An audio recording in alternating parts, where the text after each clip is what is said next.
Have you ever been in a situation where you were stuck and didn't know what to do next? I've sort of felt this way the entire time we've been stuck in quarantine.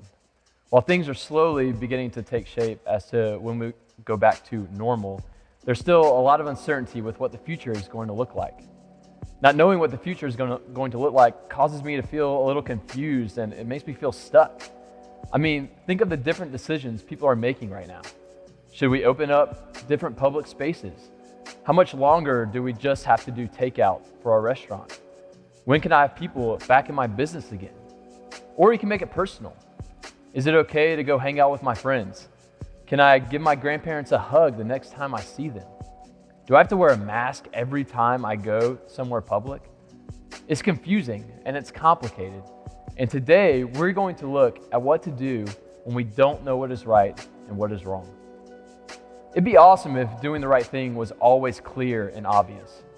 But we all know that's just not the case. Sometimes doing the right thing is complicated.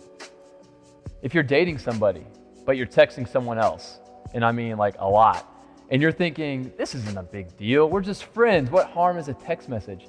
We're just texting at 2 a.m. That's not wrong, right?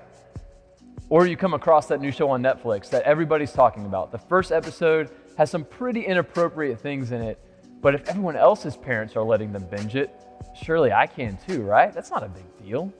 Or let's say you have a friend who's doing something that you know is not good for them, and you're on the fence of whether you should talk to them about it or not. How are they going to take it? Is this my issue or is this their issue? Do I just need to get over it? It's confusing, right? And sometimes doing the right thing costs us something. Think about it like this. You know you need to be honest with your parents, but if you are, you'll get in trouble for whatever you did. You'll be punished, and you're going to experience consequences for your actions. Or you know the right thing is to respect your parents when they ask you to watch your younger siblings. But honestly, who has time to deal with baby brother and sister? I've got TikToks to watch, right? Doing the right thing there is going to cost you some freedom. Or you know you shouldn't say yes to that guy or girl who asked you out or asked you to send a pic over the internet. But if you don't, you may be single and alone. Or you know you need to get to sleep earlier and not eat lunch as your first meal of the day. But what if I miss out on that latest social media trend or Warzone party because I'm in bed sleeping? You see, the list can go on and on. Sometimes doing the right thing can be easy, but other times it's really complicated. And even when we do know what's right, sometimes it's difficult to actually do it. The past few weeks, we've been talking about a man in the Bible named Joseph. Joseph's story is full of ups and downs and moments where he was probably wondering, what do I do? We left off last week with Mark about Joseph being sold into slavery by his own brothers. And we're picking it up this week with what happened afterwards. Joseph was bought by a powerful Egyptian named Potiphar. He was an officer for the Pharaoh, and the Pharaoh was like a king, emperor, and president all rolled into one. Whatever Pharaoh said, that's what happened. So you can imagine it would be pretty stressful to work for someone with that much power. If you didn't do what he said, you'd be in a lot of trouble. Your life is literally in his hands. Well, Joseph does a great job working for Potiphar and is eventually put in charge of Potiphar's house and everything he owned. Potiphar trusted Joseph, and Joseph's situation was looking pretty decent until it takes a weird turn. Now Joseph was well built and handsome, and after a while, his master's wife took notice of Joseph and said, "Come to bed with me." Whoa, you didn't see that coming, did you? This tells us two things. One, apparently Joseph was a good-looking guy, and two, his boss's wife took notice. Now this is where things get a little complicated. Because Joseph was Potiphar's slave, he was required to obey not only Potiphar, but his wife as well. And if he disobeyed, he could receive punishment. He could be kicked out of the house, which for him was a pretty good situation at the time, or even be put to death. But if he did what she asked, there would be a whole new set of problems. So, what did Joseph do when he didn't know what to do? But he refused. "With me in charge," he told her, "my master does not concern himself with anything in this house. Everything he owns he has entrusted to my care. No one is greater in this house than I am. My master has withheld nothing from me except you because you are his wife." How then could I do such a wicked thing and sin against God?" And though she spoke to Joseph day after day, he refused to go to bed with her or even be with her. Instead of giving in to Potiphar's wife, Joseph decided to do what is right, not just once, but over and over, day after day. He made this decision not knowing how it was going to turn out for him. He may have even lost his job or even his life. In the moment when he turned down Potiphar's wife, it was complicated. It was challenging, but in the moment, it was the right thing to do. Now, you would think that because Joseph made the right choice, everything would turn out great, right? But believe it or not, doing the right thing eventually cost Joseph his freedom. You see, Potiphar's wife would end up telling everybody they hooked up, but they didn't. And Potiphar believed his wife and had Joseph thrown into prison. Not the happiest of endings, especially when Joseph chose the right thing. But Joseph didn't make the decision based on what it meant for him. He did what was right with God and trusted God with the outcome. The outcome for Joseph wasn't great, but here's what Joseph had, and the word I want you to hear today: integrity. Maybe you've heard that word before.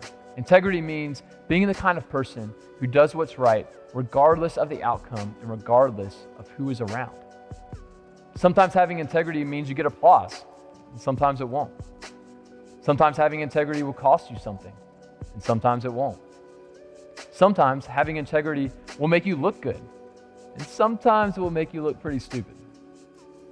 We don't get to decide how things turn out, but we do get to decide what kind of person we want to be. And I mean, let's be real. All of us, whether we follow Jesus or not, want to make a difference. You don't want to feel guilty. You want to be respected by your friends. You want to live a life that matters. And right now, you may be thinking, how does my life matter right now? How can I make a difference when I'm just stuck at home? Let's take our cue from Joseph. He was faced with a choice and uncertainty as to how that choice was going to affect him in the future. Yet he still chose to do the next right thing. He still chose to hold on to his integrity. And a person of integrity will lead a life with less regret, more respect, and a better idea of what to do in every situation. And if you consider yourself a Christian, integrity is a command to both talk and walk in the way of Jesus. So as you face the uncertainty of tomorrow and may not know what is coming in the future, I want you to remember this: when you don't know what to do the next right thing. So, how can you do this? If you don't know how decisions now may affect your future later, how can you choose to be a person of integrity? The first thing you can do is this. Think of a situation where you know the next right thing to do, but are afraid to do it. Is it a relationship that is starting to push your boundaries? Is it a conversation you have been avoiding having with your parents? Or maybe it's a friendship that needs to change, or an app that needs to be deleted. Whatever it is, think about that situation and ask yourself, what is keeping you from making the right decision? The second thing you can do is this. Determine what kind of person you want to be. Not just 5-10 years from now, but this week, tomorrow, today. What do you need to do today that will set you up to be the kind of person who respects themselves and can be proud of their decisions? Not because they're easy, but because they are right. Most of us know what the right thing to do is in most situations, but fear of what doing the right thing may cost us keeps us from becoming who we really want to be right now. So here's the last thing. Tell somebody the next right thing you are trying to do. Talk to your small group leader, a trusted friend, or someone at home about the step you want to take. This is how we live a life of integrity, knowing the next right thing and then doing the next right thing. That's why we do small groups. We all need a group of people who will help us figure out the right thing to do in complicated situations. That's why conversations and texts with your leader will always go farther than a talk like this on YouTube, because those convos are specific to you and your life. So make sure to reach out to your small group to talk about this. And if you don't have a small group, send us a message and we will get you connected with one. We love you guys, we miss you, and we can't wait to see you again soon. See you next week.